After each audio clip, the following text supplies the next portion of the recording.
The wisdom of Solomon. When King Solomon was a young man, he had a dream in which the Lord appeared to him. And the Lord said, "Ask for whatever you wish, and I will give it to you."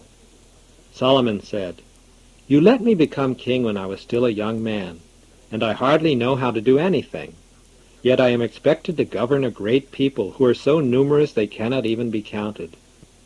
Give me then an understanding heart, so that I can judge the actions of people wisely, and help me to be able to know when something is good or when it is bad."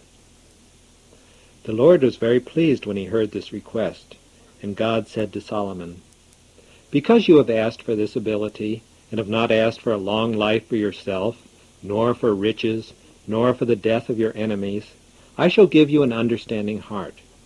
And there shall be no one before you, nor anyone who comes after you, who will ever be as wise as you. And I shall also give you what you have not asked for, both riches and honor, so there will never be another king in all the world that is greater." Then Solomon woke up and realized it was a dream, and he prayed to God and gave thanks.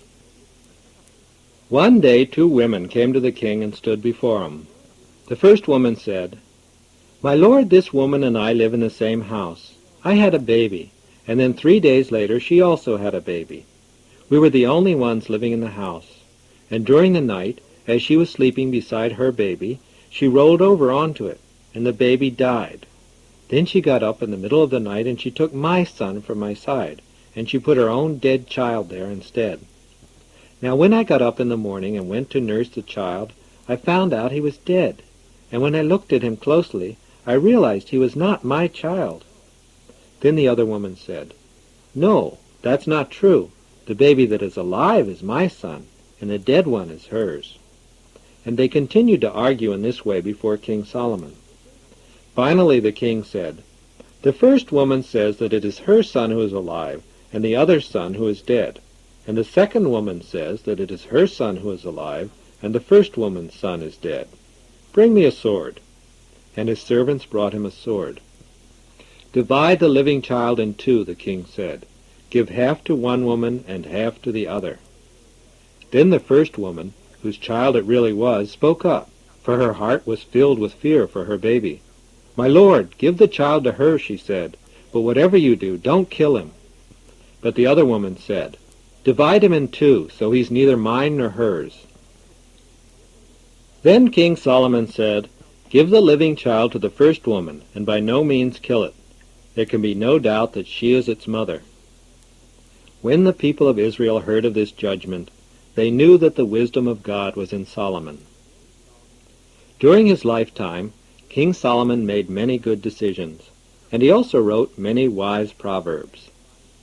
He said, "The man who finds wisdom is happy, for the rewards of an understanding heart are more profitable than gold or silver."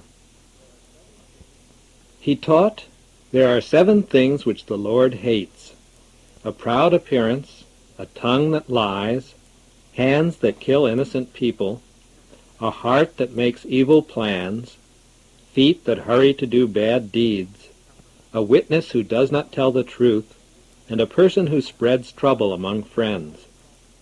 He said, "A wise son makes his father glad, but a foolish son makes his mother's heart heavy. A beautiful woman without good sense is like a gold ring in the nose of a pig. A soft answer makes anger turn away." And there are many other wise proverbs that King Solomon wrote, for he was surely a man who had an understanding heart.